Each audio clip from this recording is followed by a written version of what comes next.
Man, I'm impressed with this movie. Thank you so much. Incredibly impressed. It's a little dark, and there's a little bit of a shift here. It gets pretty dark. Was that always the intention of going in? Did you? Because it feels like a comedy, and then you're suddenly like, oh my god.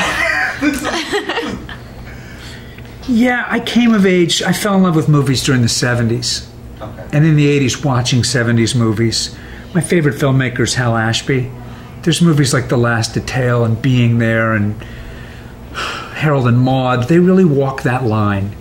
There's really I don't think because something's got funny moments in it, it should rule it out from going deeper into human emotions and experience. It's just not what I'm interested in.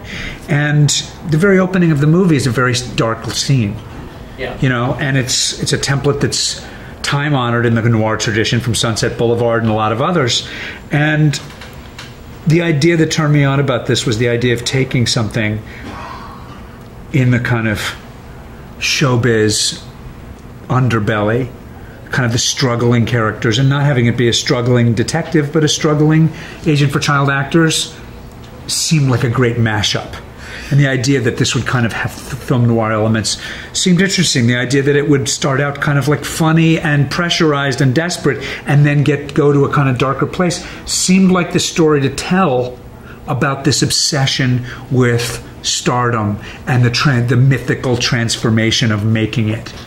And I felt like if you're going to make an independent movie, try to do something you haven't seen before. I can't imagine a better actress for this role. Thank you. You look phenomenal. Ridiculous, Thanks. right? What lengths did he go to get you to do this performance? Thank you so much. The performance came from two places. Finding her came from my partner, producer Mary Vernew, who daylights, or her day job is being one of the best casting directors in the history of movies. That's the day job. She's also a brilliant producer, and we formed a company together because we loved doing this together so much, called Savage Bunny.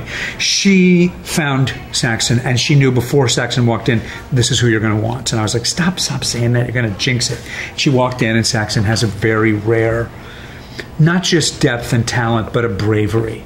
Yeah. And she kind of walked in, no BS, just threw herself right into this, and within seconds I knew. Wow. That second part is that this was then not the way anyone wants to start out. No money, tiny trailers whenever we had them, and really grimy locations and really intense work.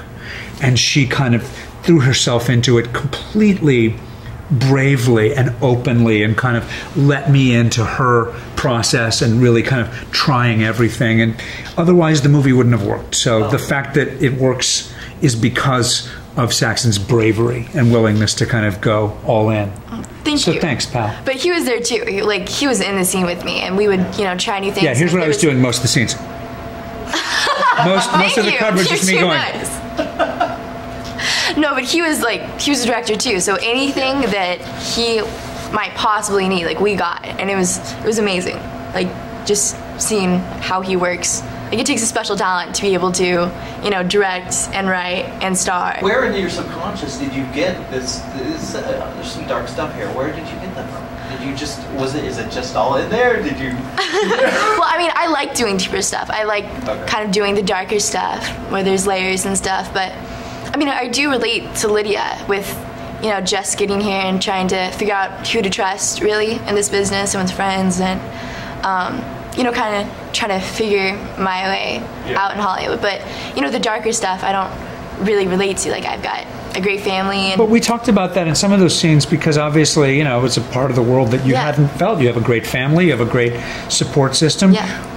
But then you were able to talk about being at schools where you didn't belong, or where people treated you badly and bullied you. And middle school girls. It doesn't have to be the same thing, you know what I mean? There's a way to find your way into that feeling of being abandoned or outsider. Yeah. Whether that's your real day-to-day life experience or not. What about you? Where did the agent come from? It's really, this is more than anything I ever have written. Kind of came out almost whole. There was this whole weird story and the fantasy elements, and there's something about I thought I was kind of writing an edgy comedy about someone who really loved acting and wasn't able to do it.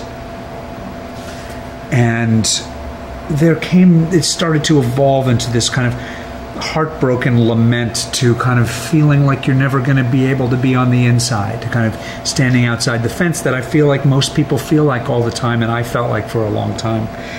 And most actors I know still feel like sometimes. And I was realizing that's what I thought I was making. And then I also thought it was going to be a chance to kind of be in the kind of film noir world of movies like Sunset Boulevard and Chinatown, and just in a different, more modern, deconstructed context. And then I recently watched the movie last weekend at the Seattle Film Festival. I hadn't seen it in a while, and I watched it and I realized, oh, this is about having a daughter. This is a guy who's desperate for something to change his life, and it just comes at a different way and a different cost than he ever imagined. And then finding this girl to protect and take care of gives him everything that showbiz had been denying him.